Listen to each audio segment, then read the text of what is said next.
Hello, Tim from Fair Play Now, and I've got a very interesting video for you here today, and it's the latest deaths registered weekly in England and Wales provisional week ending 25th of December 2020. Now this is from the Office of National Statistics, which is the government's own figures, basically, is what we're looking at here.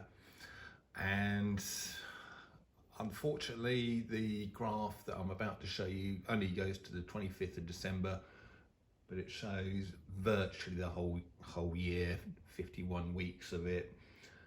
And they release these figures on a weekly basis, and they've only just released the ones for weekend ending 25th of December yesterday on the 6th of January. So I'm sure we'll be getting the last week of December and therefore the last week of 2020 about this time next week, probably the 13th of January 21. But let's just scroll on down to the graphs here. Deaths registered by week. Let's just get that expanded up there a little bit. So you can see we start 3rd of January 2020 all the way up to the 25th. As I say, we are missing the last week, but I can't really see that the last week is going to be too much different from the trend, especially as it looks like things are heading downwards there. So just to explain this a little bit, the dotted light blue lines there are the 5-year average of deaths for each period through the year. The sort of shaded light blue area around that dotted line is the kind of average range. So obviously that'd be a low year and that'd be a high year. And then you've got the dotted lines showing the average. And if we sort of go through, I think this paints a very, very clear picture. So obviously we started off in January last year. Things were pretty much right on average all the way through to kind of end of March, start of April there. And then we got the massive spike of COVID deaths there.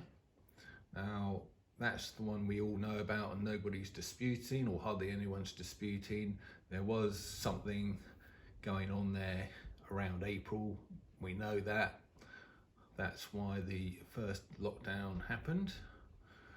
And then, as you can see here, we kind of came down off the peak, and by end of May, start of June, we're right way back down onto the average. And all through the summer, all through the autumn, all the way up until kind of mid to the end of October, we were right on the average, 5-year average. And then it is only kind of round about the 23rd, or probably mid-October, 15th of October, we start going up ever so slightly above the 5-year average again, right the way until the 25th, when it looked like the 2020 figures just about touched the higher range of the 5-year average death figures there. And then, as I say, they both look like they're heading downwards into week 52 of 2020. So we've been going through all these measures, the second lockdown in November and the lockdown we're facing now, which they're talking about lasting many, many months, when the government's own figures show really that there's no reason to do so. And yes, we're going a little bit above the average just there throughout October and November. It's a little bit higher than the 5-year average. Nothing like we saw here back in April. And bearing in mind that this started going up above the 5-year average again mid-October, well, that was when they were starting to talk about a second lockdown, wasn't it? I think Wales and Scotland and Ireland were entering second lockdowns, and here in England we weren't far behind.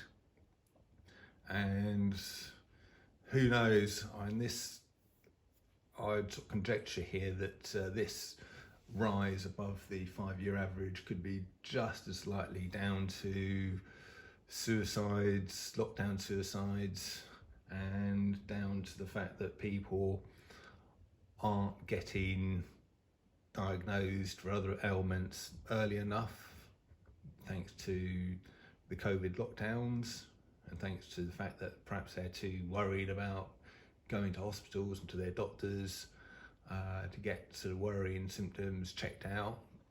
And we know this is happening, so this sort of slight increase here is just as likely to be down to those kind of factors as it is to COVID. So anyway, I just thought I'd share with you these very, very interesting figures, this very, very interesting graph. And if we scroll down, it goes on about Wales as well, which is pretty much exactly the same story. And yeah, and when you look at this, it really does look like the pandemic was really over towards the end of May, start of June, which has been my gut feeling all the way along. And who knows why it's been drawn out like this, why they keep going on and on and on about second waves and new strains. I'm not going to go into the reasons why the government might be wanting to do that. I don't know, there's all sorts of theories out there as to why that's going on, ranging just from total incompetence up to having gone power mad. But I'm sure all that kind of thing, the real reason will come out in the wash when we all wake up to the obvious deception that's going on. So I'd encourage you to look at these graphs, and to spread them or share them far and wide among everyone you know, all your friends, family, and everyone else. And what I'll do is I'll look out for next week's figures, taking us right the way up to the end of 2020. As I say, I can't see that it's going to be wildly different from this, but it'll be nice or very interesting to see. So I'll make another video about this time next week and show you the whole 2020. Anyway, I'll leave it there. I'll leave it there for today. So it's Tim from Fair Play Now. Thanks for watching.